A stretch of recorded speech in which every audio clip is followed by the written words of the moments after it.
¿Qué tal, hermanos? ¿Cómo están? Dios les bendiga.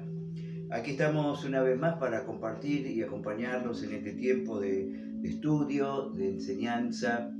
Seguimos con el tema que tiene que ver con la iglesia. Bueno, considerando algunos ítems que tienen que ver con la iglesia primitiva, ¿no?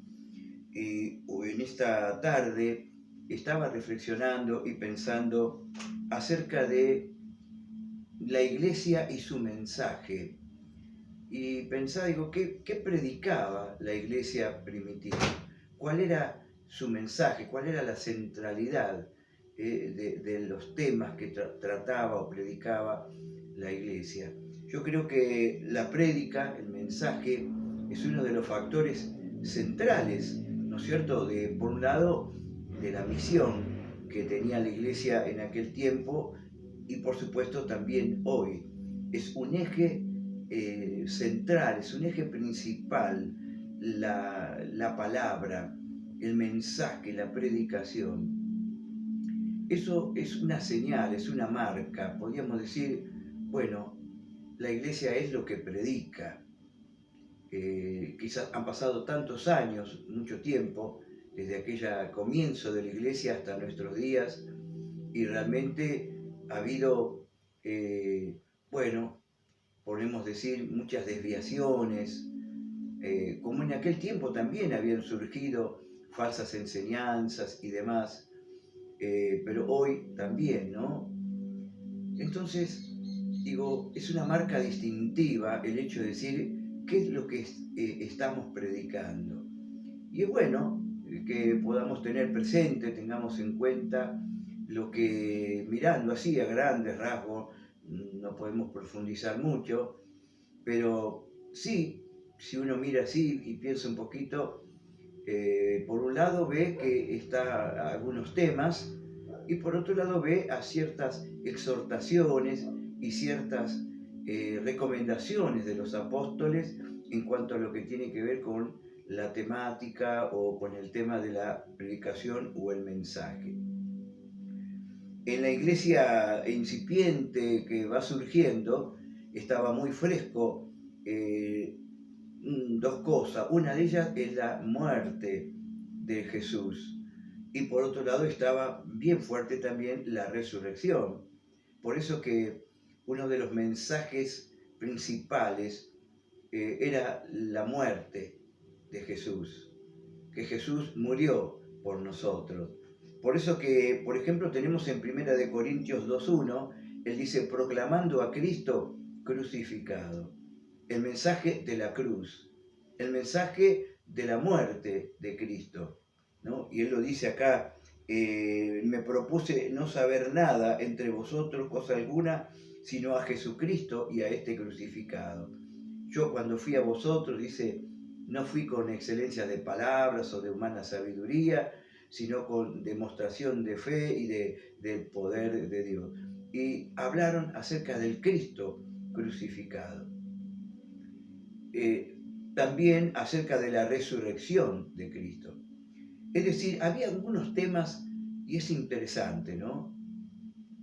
Que era como el mensaje hacia afuera. El mensaje hacia afuera era cristocéntrico, hablaban de Cristo, y tenía que ver con de atraer a la gente hacia la salvación.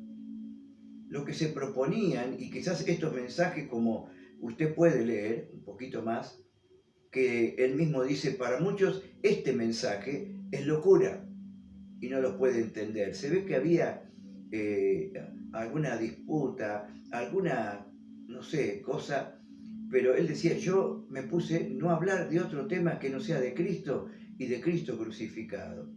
Y él mismo reconocía, decía, quizás para muchos esto sea locura.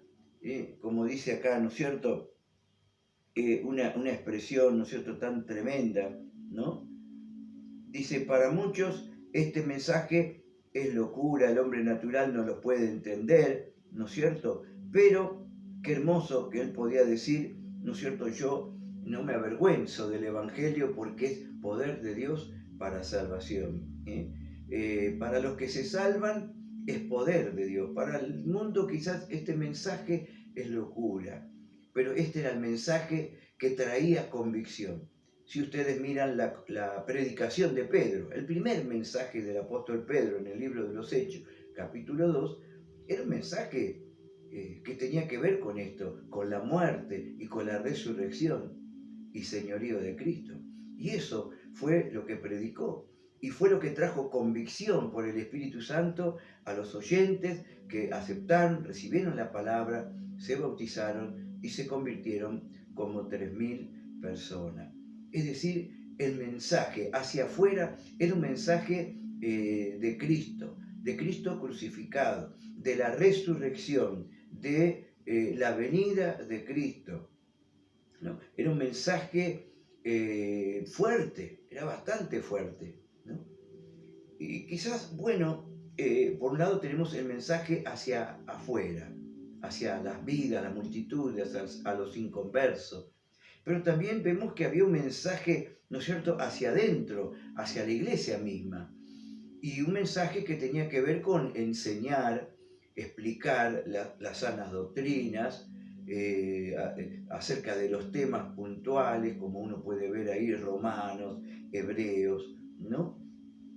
Hacia adentro era un mensaje donde se explicaban esta salvación. Y también un mensaje que tenía que ver con explicarnos cómo se debe vivir la vida cristiana, la vida que agrada al Señor. Más o menos tenemos ahí hacia adentro. Por otro lado, mensajes también de exhortación, de ánimo, fortaleza, aún para los tiempos que se vivían, tiempos de persecución, tiempos de luchas, de batalla, donde no era fácil, ¿no? Pero digamos que este era el mensaje de la iglesia en aquel tiempo. Y si rescatamos por ahí, por un poquito algunos puntos, podemos decir, Pablo, por ejemplo, él podía decir que no iba a cambiar su mensaje a los Gálatas, a otros. Él decía, ¿acaso me he convertido en vuestro enemigo por decirles la verdad? Decirle, si yo agradara a los hombres, no sería entonces siervo de Cristo. Y el Señor me mandó a predicar la palabra que Él quiere. Es decir, tanto a Pablo como los apóstoles no acomodaban el mensaje al tiempo, a la época, a la circunstancia, a las personas, al gusto, al deseo de las personas, ¿no? Incluso hasta el propio Jesús, ustedes se acordarán en San Juan capítulo 6, cuando algunos dijeron de aquel mensaje y pudieron decirle, Señor, dura palabra es esta, ¿quién la puede resistir? Como diciendo, no estás predicando muy fuerte para que la gente te siga, ¿no? Un poco así, parafraseando, ¿no? Y qué tremenda palabra, respuesta por un lado de Jesús que les dijo, ¿acaso a ustedes también les ofende, les molesta, les incomoda esta palabra? Qué tremendo, ¿no? Ustedes también se quieren ir porque dice la palabra que a causa de ese mensaje muchos ya no andaban con él. Y ahí donde surge la pregunta, la inquietud de algunos de los discípulos, Señor, ¿no es muy fuerte este mensaje, esta palabra? Y Jesús les dijo, no, esta palabra a ustedes les ofende. Dice, las palabras que yo les he hablado son espíritu y son vida, ¿no? Ustedes también se quieren ir. Y ahí está la tremenda respuesta del apóstol Pedro, que debe ser la nuestra y también de nuestros oyentes, que lleguen a tener esa revelación, aún para los desafíos que nos tocan vivir hoy con respecto al mensaje que tenemos que hablar. Y Pedro respondió, Señor, ¿a quién iremos? Solo tú tienes palabras de vida, solo tú tienes palabras de vida eterna. Sí, gracias a Dios que ellos no se fueron. La palabra los corrigió, los exhortó, los sacudió un poquito, pero eso les sirvió para formarlos, para enseñarles. Y gracias a esos varones que no se fueron, porque entendieron que en esas palabras estaba la vida, estaba la enseñanza. Y fueron hombres tan importantes en las manos del Señor para lo que vendría, ¿no? Y fueron ellos los que compartieron estas palabras. Por eso el apóstol Pablo, él podía decir, yo no voy a cambiar el mensaje. Lo mismo el apóstol Pedro y Santiago, que es mucho más también práctico y bien directo, ¿no? Bueno, creo que es importante entonces que el mensaje de aquellos días era un mensaje que hacia afuera apelaba a la salvación, a que realmente las personas tengan convicción de pecado, a que las vidas vengan a Cristo, que se conviertan de todo corazón. Había milagros, señales, pero había un mensaje claro, contundente, ¿no? De que debían de arrepentirse, de dejar los ídolos, de dejar la idolatría, de dejar las brujerías, de dejar el pecado para venir a Cristo, salir de las tinieblas, venir a la luz. Ese era el mensaje. Y quizás hacia adentro, y especialmente a los discípulos, a los líderes, a los obreros nuevos, el apóstol Pablo siempre tenía, por un lado le decía, tú predica lo que está de acuerdo con la palabra. Predica la palabra. No hables lo que no está en la palabra. Es decir, nuestro mensaje tiene que ser bibliocéntrico, así como tiene que ser cristocéntrico, también tiene que estar centrado, fundamentado en la palabra del Señor. Predica lo que está de acuerdo a la palabra de Dios. No calle, habla, pero habla lo que está en la palabra. Por otro lado, Pablo a Timoteo decía, tú habla lo que está de acuerdo con la sana doctrina. Les decía a los obreros, tengan cuidado de ustedes mismos y de la doctrina. Eso también era un mensaje hacia adentro, tratando de alertar a los hermanos y tratando de, ¿no es cierto?, refutar todas aquellas enseñanzas contrarias a la palabra de Dios, a las falsas doctrinas que había en ese tiempo. Bueno, en resumen podemos decir, nosotros también, hoy la centralidad, me gusta lo que dice aquí, quiero ir culminando con esto, en Hechos capítulo 6, ustedes recordarán, cuando va surgiendo, la iglesia va creciendo, y ustedes recordarán cuando eligen a los diáconos, los apóstoles estaban haciendo esa tarea, además de orar y predicar. Y por eso que ellos, ¿no es cierto?, promueven o tratan de decirle, no, sería bueno que eligieran a 7 hermanos que pudieran ayudarnos en esta tarea, ¿no? Por eso dice acá Hechos 6:2. Dice, entonces los 12 convocaron a la multitud de discípulos y les dijeron, no es justo que nosotros dejemos la palabra de Dios para servir a las mesas. Buscad entre vosotros, hermanos entre vosotros de buen testimonio, llenos del Espíritu Santo y de sabiduría, a quienes encarguemos de este trabajo. Y escucha ahora, verso 4. Y nosotros persistiremos en la oración y el ministerio de la palabra. Qué tremendo, ¿no? Esa preocupación, es decir, como se dice, a ninguno de ellos se le caían los anillos, no tenía ningún problema en servir un plato de comida, pan, atender a las mesas, atender a las viudas, a los pobres, por supuesto que no, pero eso hacía, ellos se daban cuenta que los hacía descuidar un poquito de la oración y la palabra. Por eso se determinó, se designó, decían, bueno, ¿por qué no eligen entre ustedes 7 varones llenos de gracia, llenos del Espíritu Santo, que nos ayuden en esta tarea? Así nosotros no descuidamos esto que es tan importante, que es la palabra de Dios. Por eso la importancia a veces de la necesidad de que se vayan tomando servicios, lugar en la obra, ¿no? Gracias a todo ese ejército, muchas veces de hombres y mujeres que ayudan en la obra, y justamente para que el ministerio, los pastores que nos presiden, puedan estar ocupados en preparar, ¿no es cierto?, en ocuparse en la palabra de Dios, en la vida, en clamar, orar, interceder, pero también en el ministerio de la palabra. El ministerio de la palabra. Esa palabra que tenía la iglesia primitiva, que fue la que lo fue llevando, además de muchas cosas.